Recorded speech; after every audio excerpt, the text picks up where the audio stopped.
And so finally, and maybe a little sadly, we come to our last but by no means least reader for the evening, our ultimate reader. She is John Wayne and Big Daddy. She rolled into Vegas with a bulldog and an idea of William Leroy Gardner. She was a recipient of the Talbot International Award to Write in Spain and the winner of 5 Quarterly's chapbook competition. She's published 11 short stories in her time here and composed a novel. Next year, she will headline the 2017 Agnes Scott Writers Festival alongside Claudia Rankine and Matt Johnson. She's got a big voice, bigger talent, and even bigger heart. Here to close us out is Kayla. Big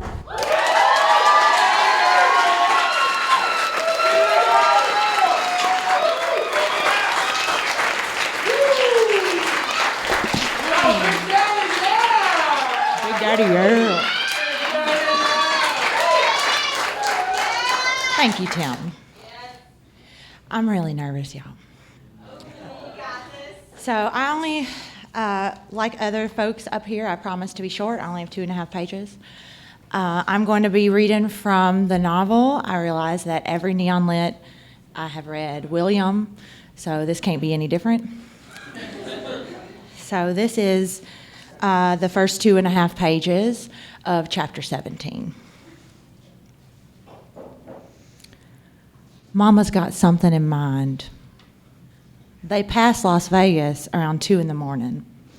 That time of night, the city is illuminated from 50 miles away, though some of its lights are visible outside of even our planet. William has been awake for a few hours, since around when Mama whispered, so mother and son see that mushroom cloud of twinkle lights and money simultaneously. Mama don't say so, but she thinks the city looks like some kind of warning sign. An engagement ring, a very rich god slapped around a chunk of earth like a price tag. William imagines Elvis Presley. At the same moment, Mama sucks back some air to hawk phlegm and says, wouldn't catch me touching that place with a pole. And that settles that. Sunrise over the Pacific Ocean around Los Angeles that day is at 6:20. Like Mama intended, they just make it. The truck rounds into a public beach parking lot when it is dusky, the light flirting with the darkness, 2 pairs of hands dancing up and down bodies and feeling fast before someone slings open the closet door and the day fully breaks on the bodies in the dark. Mama and William both get out of the truck without saying nothing. There is no one in sight for as far as the eye can see, which isn't far in the half light, but far enough to know there are no others on this stretch of ocean. The two walk to the beach within arm's length of each other, a parallel trek that, when it hits the wet sand, becomes perpendicular. William turns and walks right. Mama left. They do not remark on it, but it looks so like a duel. Mama goes left. She goes left to think Mama thoughts we cannot know. So we follow William and turn right. That day, just before dawn, a smack of jellyfish feels compelled to the beach. Their almost nothing bodies float so deliciously in the constant movement of the water. Its every pull and push, a sway, a dance with jellyfish skin, more membrane than skin, moving so with its environ, so in touch, so constant gooseflesh always. They feel compelled to the shoreline and close to the surface. The sun is rising and their membranes are so sumptuous and their long tentacles pull behind them, wanting to float upwards and taste the light.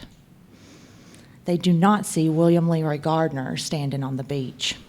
But as the waves push them forward in violent crashes of what a jellyfish would call adrenaline, almost death, but almost orgasm too, as they near his storm cloud, standing with just his feet in the water, they feel the one space where the breaking dawn is usurped by a disruption, a crackling.